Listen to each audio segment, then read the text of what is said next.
Pero hay algo que es importante. Acá la idea es todo este tipo de materias, salvo lo específico, lo conozcan para saber en qué lo pueden debatir o qué pueden opinar cuando les pregunta. Cuando ustedes, mejor dicho, ustedes van a tener un nutricionista en el equipo. Entonces ustedes le van a preguntar qué nos conviene con fulano o mengano. Entonces cuando ellos le digan, por lo menos alguna idea vas a tener. ¿Qué necesita un jugador de fútbol? Estar sano, no tener lesiones, entrenar eficiente, rendir al máximo en los partidos, mantener un alto nivel de rendimiento deportivo, recuperarse, lo que vimos la vez pasada, rápidamente, evitar desgastarse. Datos a tener en cuenta tienen que ver con los aportes energéticos, que ya los fuimos viendo, los hidratos de carbono, las proteínas, los nutrientes, cosas que voy a pasar rápido, porque ya teóricamente lo hemos visto, igual está para el que lo quiera leer tranquilo. La ingesta diaria, ¿qué tiene que tener en cuenta? Siempre tiene que tener en cuenta los elementos que utilizamos, los carbohidratos, o hidratos de carbono, como les guste, o los glúcidos, como les guste, y proteínas, antes y después de cada sesión para optimizar la adaptación y favorecer los procesos de recuperación. Hay que evitar las dietas de menos de 35 kilocalorías por kilo por día. Si nosotros comiéramos menos de eso, van a alterar el equilibrio hormonal y metabólico, impactando sobre factores inmunitarios. Eso no es tan grave para un jugador porque es raro que un jugador cometa esos errores. Pero en la vida normal, muchas veces, sobre todo las mujeres para bajar de peso, hacen eso. Y eso trae todos sus problemas. No es tan fácil bajar de peso como todos piensan. El aporte energético, utilización del glucógeno muscular según el tipo de fibras, todo depende de la cantidad de fibras, si predominan las rápidas, las lentas, las intermedias, lo que hablábamos la vez pasada también. La concentración del glucógeno muscular postpartido, lo que es requerimiento de los entrenamientos de los partidos, el gasto promedio de una sesión de entrenamiento es aproximadamente 1.500 kilocalorías, las necesidades promedio para el entrenamiento moderado son de 5 a 7 gramos de carbohidratos por kilo por día por persona. Pueden llegar a 10 gramos si es intenso, también el trabajo, o es después de un partido, por ejemplo. Por eso van a encontrar que siempre hablamos de la nutrición post ejercicio, como hablábamos el otro día. Consumir hidrato de carbono es muy importante para facilitar la recuperación de la glucogénica, o sea, todos los aportes de glucosa al organismo. Entre 50 y 150 gramos de carbohidratos en las primeras 2 horas es el ideal. Ejemplo, 50 gramos de carbohidratos, que son 200 gramos de pasta cocida, 80 gramos de pasta de uva, 70 mililitros de bebida deportiva, 100 gramos de pan. Cualquiera de esas cosas, o menos eso. Sería necesario agregar proteínas o aminoácidos para potenciar la represión glucogénica. Preferir bebidas o semisólidos para facilitar la absorción y la ingesta. Ya lo comenté también la vez pasada. Para agregar proteínas post ejercicio, mejora la resíntesis glucogénica, disminuye la sensación de fatiga, recupera la concentración de la glutamina plasmática. Una porción pequeña de proteínas post ejercicio, o sea, entre 10 y 15 gramos más o menos, promueve una ganancia proteica muscular en los músculos involucrados. Agregar carbohidratos más o menos 35 gramos favorece más aún esta ganancia. Ya les doy un ejemplo de lo que se puede dar. Un sándwich de pollo, atún, queso magro o jamón natural, cualquiera, ¿no? De eso. Más 500 mililitros de bebida deportiva. Entramos otra vez en un detalle importante que es una hidratación. Adecuar el organismo, requisito para la salud.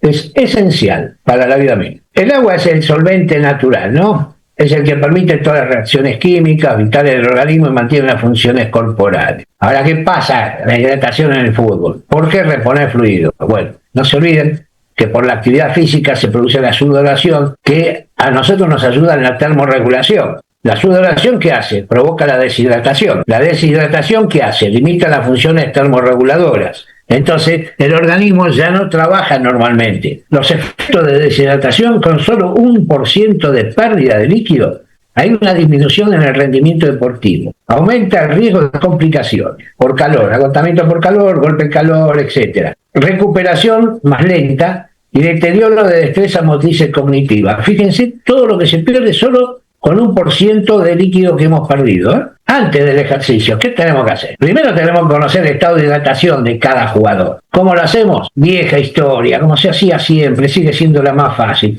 Pesaje, te pesás, y si hace falta se hará una densidad urinaria. cuánto orinás. Hidratación personalizada y abundante durante el día. Beber medio litro aproximadamente, o sea, 2 vasos grandes, 2 horas antes de hacer actividad física. Beber entre 125 a 250 centímetros cúbicos inmediatamente antes del juego. Un vaso pequeño, no tampoco. Sale oscura. Cuanto más oscura está la orina, más deshidratado estás. Durante el ejercicio, evidentemente, hay que tener botellas individuales, por la duda marcadas para que cada uno use las de él. Y básicamente estén frescas. Beber lo más seguido posible, cada vez que puedan, más o menos entre 15 y 20 minutos. Empezar a hidratarse antes de sentir sed. Ese es el secreto. No hay que sentir sed. Cuando ustedes sienten sed es porque ya está faltando líquido. La deshidratación ocurre cuando el cuerpo pierde más agua de la que ingiere. Es decir, cuando el balance hídrico es negativo, está desplazado hacia la pérdida de agua. A menudo se acompaña de alteraciones en el balance de sales minerales o electrolitos del cuerpo. ¿Por qué? Porque especialmente lo que más perdemos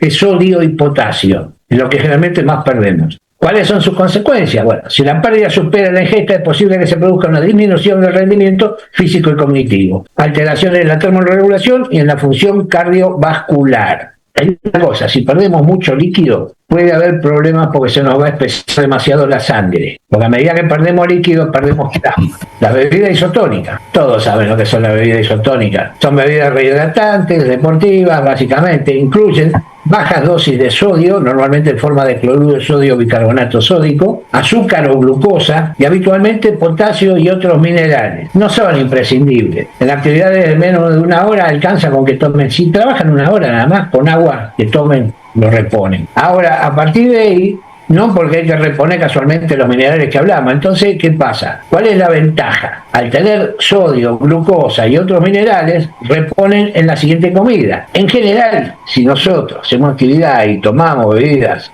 isotónicas, nos recuperamos más rápido. Las marcas más conocidas en el mercado son, todos conocen el Gatorade, Powerade, pero hay una que la mayoría de la gente no conoce, que es el Aquarius. El Aquarius la gente lo toma como bebida común, como un jugo común. Y no es un jugo común. Porque ahora después le voy a dar la fórmula para que lo entiendan, porque no es un jugo común. Y tiene una ventaja, es mucho más barato que todos los otros y es más suave. Hay una solución también para los que trabajan con las divisiones inferiores, lo digo. Se llama solución rehidratante. Eso se consigue en las farmacias. 1 litro de agua y lo que trae el sobre son casi 2.9 gramos de cloruro potásico, 3,5 cloruro sódico, 2,5 de bicarbonato sódico, 20 gramos de glucosa. Esto para tomarlo en lo posible pónganle con jugo, porque si lo toman así es horrible, tiene un gusto a barro, es barato. Les doy los pros y los contras. Acá tienen el Gatorade que todos conocen y a mí lo que me interesa en realidad qué es lo que tiene. 14 gramos que estimulan la rápida absorción de líquidos, o sea de carbohidratos, apoyando la reposición de energía, impulsando a continuar el ejercicio. ¿Y qué tiene? 110 miligramos de sodio, 30 miligramos de potasio, que ayudan a mantener el balance electrolítico, manteniendo así su óptima hidratación. Cada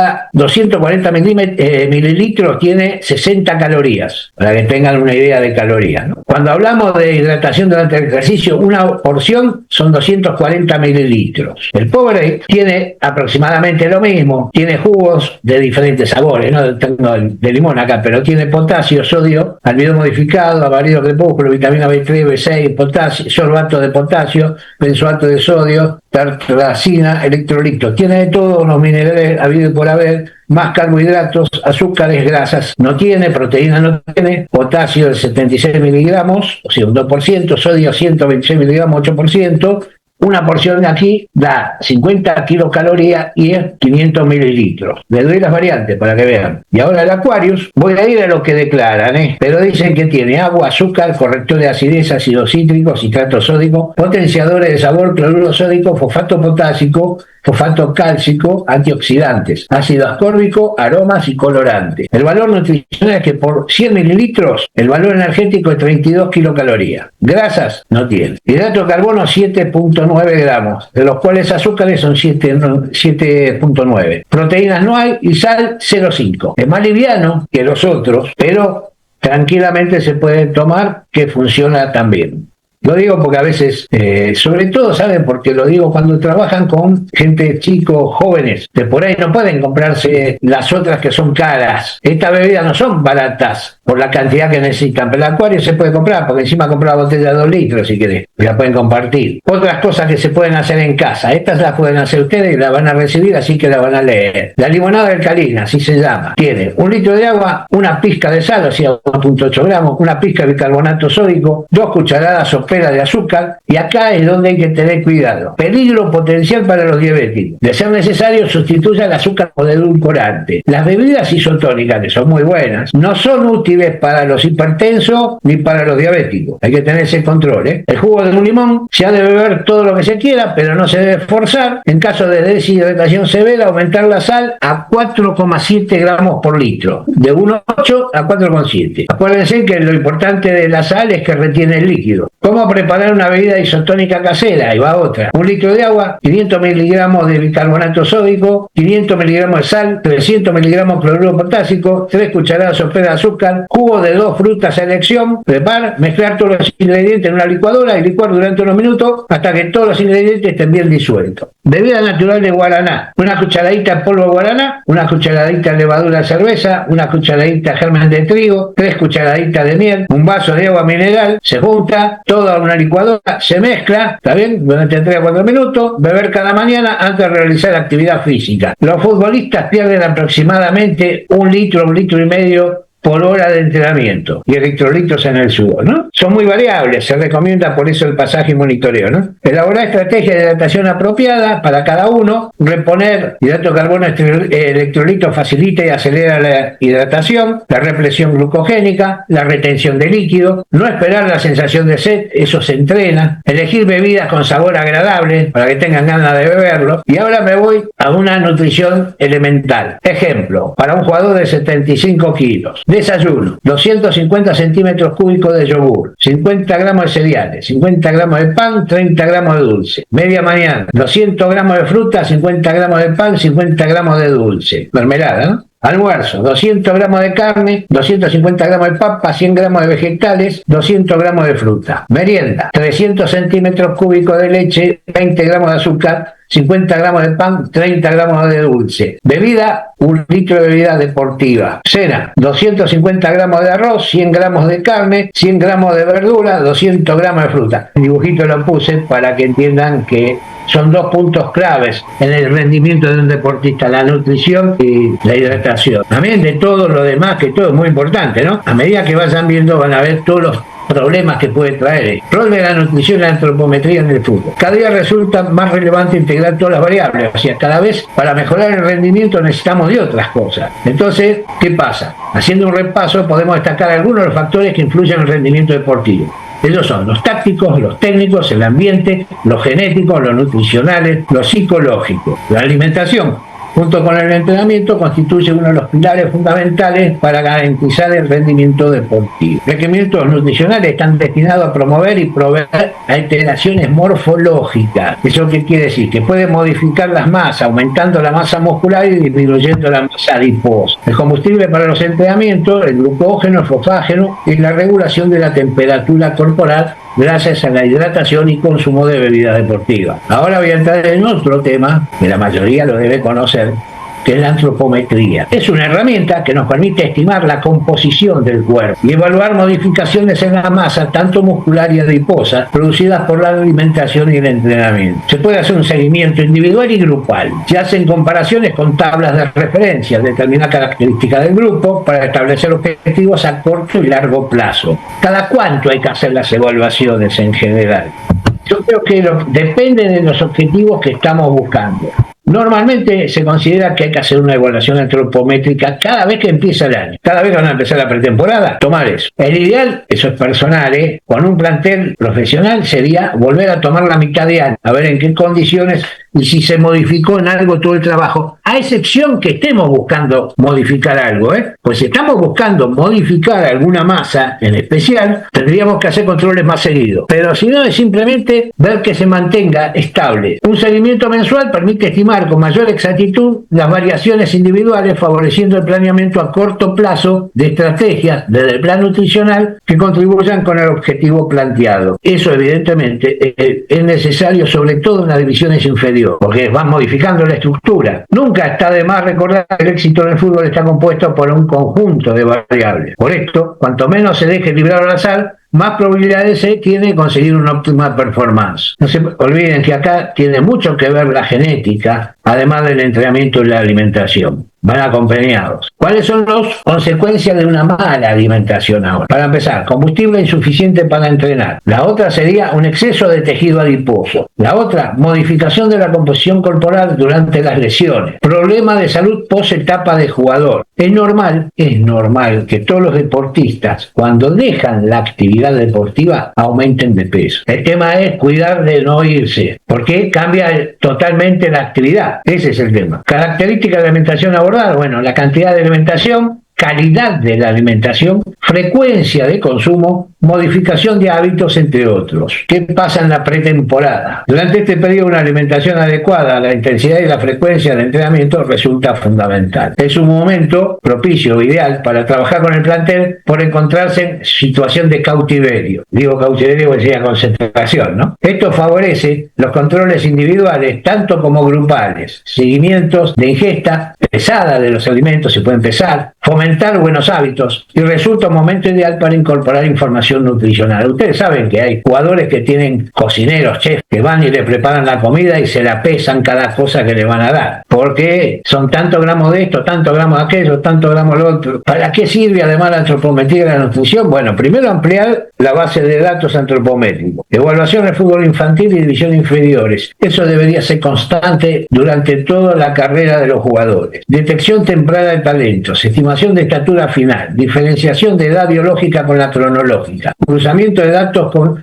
test de evaluación física y lesiones, generar buenos hábitos nutricionales en edades tempranas. Y acá va a lo que se basa esto, que es el fraccionamiento antropométrico. En este caso va a mostrar 5 masas distintas. Por un lado, la masa muscular, la masa adiposa, la masa de piel, la masa ósea y la masa residual, que son todos los líquidos que están dentro del cuerpo. No quiere decir que es así el fraccionamiento, ¿eh? Es un esquema. Porque acá tienen otro que les dice, nosotros tenemos una masa magra del 45%, una masa grasa del 15%, una masa ósea del 17% y una residual del 23%. Lo que muestra es, en este caso en particular, unas evaluaciones que hicieron arqueros, defensores o marcadores, volantes y delanteros, ¿no? Antes de la pretemporada, la masa grasa que tenían y la masa muscular. Antes de temporada, fíjense que tenían un 19.4, 15.5, 14.7, 17.5. Después del trabajo de pretemporada, los arqueros pasaron de 19.4 a 17.2, los marcadores de 15.5 a 14, los volantes de 14.7 a 13 y los delanteros de 17.5 a 16. Y la masa muscular del arquero, que era el 47,5, pasó a 53. La de los marcadores de 50 a 52, de los volantes de 50 a 51 y de los delanteros 49,5 a 52. Esto simplemente como se estudió antes de la pretemporada y después de la pretemporada, o sea, en realidad fue más larga porque hicieron 8 semanas de trabajo. Por eso quería mostrarlo, porque es interesante poder entender cómo se compara eso. Medir el pliegue de la piel. Vos lo podés hacer con un calibre común, medir los perímetros también con un calibre común, los diámetros que te quieras medir del cuerpo también lo podés ir con una cinta métrica, y todos esos datos vos los sacás y los volcás en esa planilla y automáticamente te dice el somatotipo, te dice todo, ¿eh? Pero la idea era mostrar esto para que se entienda para qué se usa. Al vos poder evaluarlo, al vos poder medir todo esto, es mucho más fácil. Muchas veces es necesario hoy, sobre todo en el alto nivel, tener estos valores. ¿Por qué? Porque si a vos te varía el cuerpo, vos fijate cómo modificaron la masa grasa con la masa muscular en 8 semanas, 2 meses. Sí. Eso se hace con la nutrición más el entrenamiento, ¿no? Muchos chicos crecen a los 14, 15, otros pegan el estirón a los 16, 17, y sí, eso te cambia completamente el biotipo, te cambia la estructura. Entonces es muy importante ese detalle para saber con los chicos, sobre todo en los periodos de formación, cómo vienen. Esto es la somatocarta famosa, endodermo, mesodermo, ectodermo. Esta es una carta donde se hizo con jugadores de fútbol, ¿no? Ahí abajo después dice el arquero, el defensor, el delantero. No es lo que me preocupa a mí, sino que se entienda a qué va esto. Cuando ustedes hacen las evaluaciones, en realidad interesa qué es lo que está predominando. Fíjense que en la mayoría de los jugadores predomina la masa muscular. El mesodermo tiene que ver una relación con la masa muscular. El endodermo con la masa grasa. El ectodermo con la altura. El endodermo es la masa grasa. Esto tiene relación con la altura. Vos cuando cargas toda la información, automáticamente la planilla en teoría te marca el punto en el cual te encontrás. Para que te des una idea. Si te marcara acá abajo, sos un petizo obeso. Te lo doy así para que sea fácil de entender, ¿no? Si estuviera de este lado, es un tipo que es un fideo fino, alto pero finito, poca masa muscular pero mucha altura. El ideal está por estos lados, tirando al meso y al ecto. Si caigo mucho para este lado, ya tengo demasiada grasa. Ese es el secreto del mapa para entenderlo. Consideraciones especiales para adolescentes. Por eso hablé de la formación, que es la importancia más que le damos a esto, ¿no? Las cosas que son importantes, sobre todo cuando son más chicos, no presionarlos para que hagan las cosas. Eso se lo van a decir los psicólogos, además. Nosotros tenemos que tener en cuenta que no existe una composición corporal ideal, incluso entre deportistas seleccionados en un deporte determinado. No hay. Hay variables. O sea, uno me dice, no, el ideal, por ejemplo, por decir, la composición de un jugador de fútbol debería ser tal. No, porque tiene que ver con función. La composición corporal del arquero no puede ser la misma que del delantero. Ni las capacidades físicas son iguales, son distintas. No se requiere porcentaje extremadamente bajo de grasa para el éxito en algunos deportes. Es un error central el entrenamiento para el logro de cierto porcentaje graso. Puede alterar el rendimiento y la alimentación. Esto tiene que ver no tanto con el fútbol, pero por ejemplo para ustedes que han visto gimnasia artística, no les permiten tener tejido graso, tienen que tener masa muscular. ¿Eso qué significa? Modifican totalmente la alimentación. La mayoría de esas chicas tienen bulimia en general, ¿no? Los ciclos de gran variación pueden ser nocivos para la salud y esta debe ser una prioritaria en esta población. Ahí es donde tenemos que cuidar. ¿Pero por qué se la voy a mandar? Porque es importante que tengan la planilla para ustedes ver y después saber cómo manejarla, porque si no, esta es la pinza para los pliegues cutáneos, para medir los pliegues. Cala, vos lo pones, lo apretás y te dice cuántos milímetros tenés. El calibre para medir las articulaciones viene graduado. La cinta métrica oficial es metálica, es finita, es metálica. ¿Por qué? Porque dicen que las cintas normales que nosotros podemos usar, porque ¿qué cinta podemos usar? La que usan las mujeres, la cinta de tela esta, y vos tenés que tener 100 tipos. Si vas a tener una sola de estas, ¿sabés qué? Te cortás todo, no terminas más. Y cuando yo dije que los calibres se pueden usar, un calibre común, usan un calibre común para medir las articulaciones, es perfecto. Le digo para que vean que todo se puede hacer. Nosotros, para medir la estatura, yo después les voy a decir cómo se mide, ¿no? Pero usamos o ponemos en la pared marcas, pero recién a partir del metro, ponele, o del metro y medio, pegamos una cinta métrica. Por eso usamos cinta de doble contacto. Entonces vos pegás la cinta métrica y de ahí vas midiendo.